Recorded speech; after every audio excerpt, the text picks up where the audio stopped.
Hello, welcome to Hearts of Iron 4. What will you do in the Second World War? Now, some of you may wonder what exactly is Hearts of Iron 4. The publisher, Paradox Interactive, has labeled the game as a grand strategy game. However, in truth, this game is more akin to a coloring book because grand strategy is neither grand nor strategic.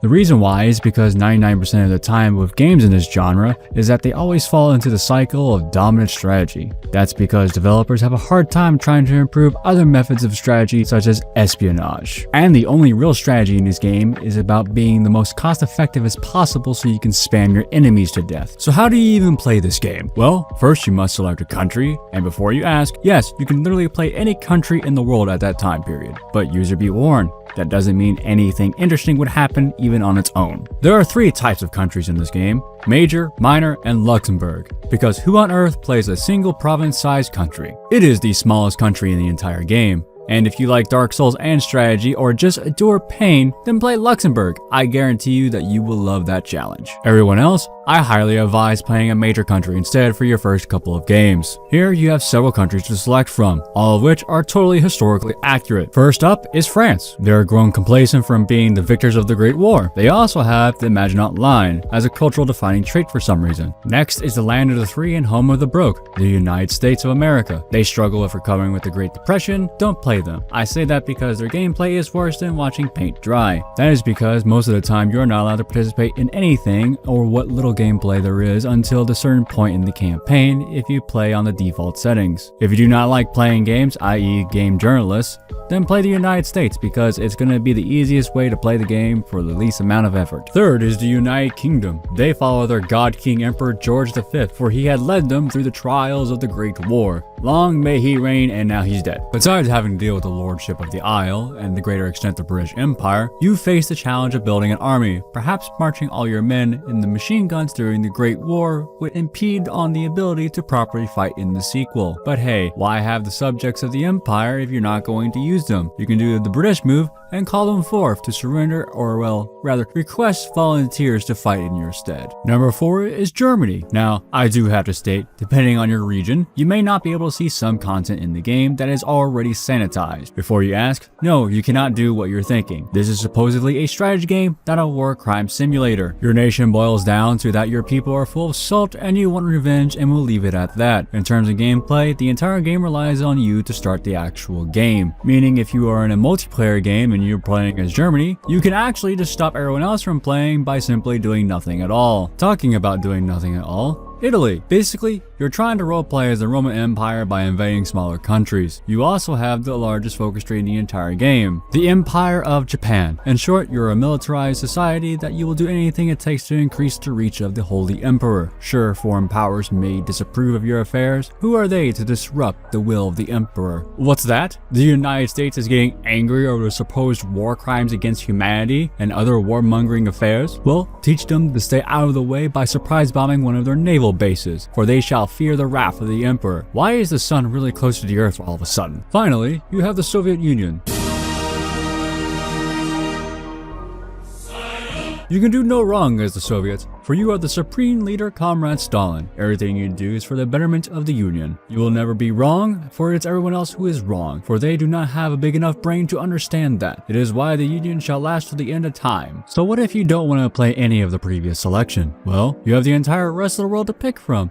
Want to play as Brazil and hang out in South America? You can. Want to play Iran? You can. Options are the spice of life, and Hearts of Iron has a lot of spice. But be careful, as a great deal of countries will lack any kind of kick or flavor. User discretion is advised if you care about any of that kind of stuff. So, you picked a country. Now what? Well, you need to learn 3 things: economy, military, and government. Each one of the 3 will affect or rely on the other in some capacity. If you want a military, you need a strong economy. However, to have a strong economy, you need to have a good government. Let's talk about the economy. You need it, and it needs you, because it will not grow unless you tell it to do so. Thus, you need to balance between the different buildings in order to create a functional economy. Your military covers land, sea, and air alongside that of research, all of which is self-explanatory. It is through your military that you can either deter foreign aggression or make peaceful unification with them. Lastly is your government. It is honestly the most straightforward of any of the primary game mechanics. Here you can set your policies, hire advisors, give out lucrative contracts, expand your military's leadership, but most importantly, set your national focus. Because why let let the populace make their own choices. It is at this point that probably some of you are wondering how on earth you interact with the strategic layer of the game, so that you can play with colored crowns and fill the map like every single grand strategy game out there. You do this by pressing the spacebar and letting time flow, and that is going to be about 90% of the gameplay when it comes to this game. And you know what 90% of all lovely people do? They press that like button to help content creators like me. Time advancement allows units to move across the board, allows researchers to research, and for focus trees to actually tick over so your government can pick a new one. Since this is a historical thematic game, there is an option to enable historical focus. This will make AIs play the game as close as possible to real life history. It only works about like 50% of the time. I have had games where Germany has joined the Allies, or the French people turning into communists. Yes, it is funny to watch sometimes. Its accuracy, however, I'll let you be the judge. But what if you don't want to play in historical mode? Let's say you want to play around a little bit more of history. Let's say you want to restore the Kaiserreich of Germany, or by making Italy go down one of its 15 different tree paths. You can open up the game settings option on campaign creation and just change about anything as you so desire, as long as you have the appropriate DLC. Or you could be like me and have everything set to complete and utterly random. One time when I was playing as Germany, the Soviet Union collapsed into itself shortly after and restored the Tsars. Shortly after, so did Britain, and they became the Red Menace. France soon followed afterwards, and the United States got caught up in the middle of a civil war. Eventually, because everyone was declaring war on everyone else, and that in Czechoslovakia was justifying war goals against me, I had to declare war to protect myself. Then less than 2 nanoseconds after I have declared war on Czechoslovakia, they joined the Imperial Japan faction, which promptly declared war on me. Then within a few months of in-game time, both Britain and France joined the same faction and declared war on me for no other reason. I really hate the AI and faction system sometimes in this game. Since I'm talking about a previous campaign, I'm going to tell you about a multiplayer one. The year is 1936 and King George V had passed away, and the royal subjects questioned their king's rule. A great deal of many more months would pass by, as if people were waiting for something to actually happen. News from the Far East would come about with things going on in the Indo-Pacific regional zone. No one could really make heads or tails about it except for Japan, though many questioned if Japan even knew it themselves. World affairs would take a drastic turn as the would-be dictator of Germany was removed from power and a new regime dedicated to restoring the Kaiserreich was installed. In the interlude, France became communistic overnight despite all historical accounts saying otherwise. The only serious thing that would unfold in Europe would be the Spanish Civil War, which would spill out into so many civil wars that no one could honestly be bothered to stay up to date about which affairs were affecting what. But hey, if you were trying to train some of your military divisions, it was a good way to get some experience. Across the English Channel, King Edward VIII would see that his empire was falling apart.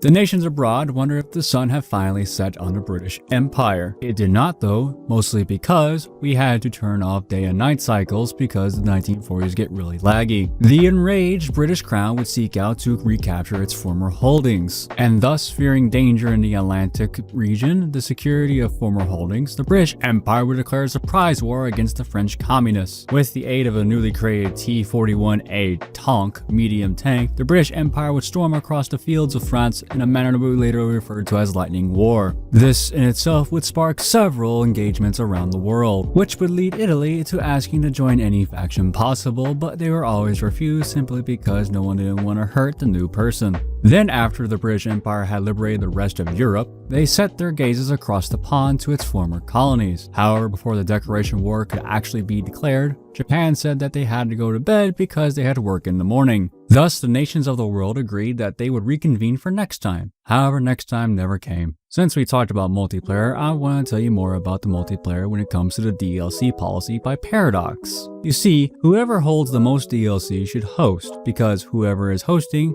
they give access to everyone who does not have the DLC. I am honestly kind of grateful for this DLC policy because DLC is getting really expensive. But the one thing I do have to point out is that this game will nickel and dime you for literally everything, even anniversary content, and that is unacceptable. In addition to that, their DLC policy seems to be whatever random stuff that they can throw into an expansion. With that said, I strongly encourage anyone who is remotely interested in this game to visit a third-party reseller instead. Or if money is an issue, there are alternative ways of obtaining the the DLC. The question becomes, how far are you willing to go? I say this out of morality. If there is missing content from the base game and you expect people to pay for such things, you can go get bent. But if you are playing a legitimate version of the game with legitimate copies of the DLC, whoever is hosting, give them a little tip. The best way I could probably summarize my over 600 hours of playtime for this game is thus: I hate this game with a burning passion, and often I feel like I am being domestically abused because the AI is more A than I, but I keep coming back to it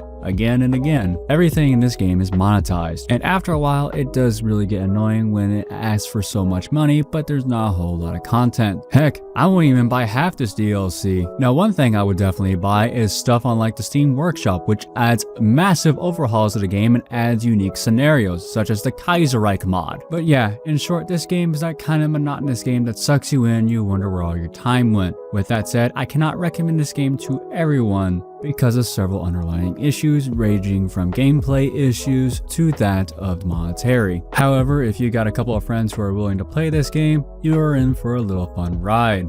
Though you must ask yourself, is the game really making it fun, or is it your friends? In any regard, throw your friend a couple of dollars because they're hosting the game because they have all the DLC. I do want to thank all you lovely people for watching this video, and I hope it's been a step up in quality from previous videos. So please click that like button and hit subscribe to stay up to date on future videos and more content. Thank you all you lovely people, and I hope you have a wonderful day.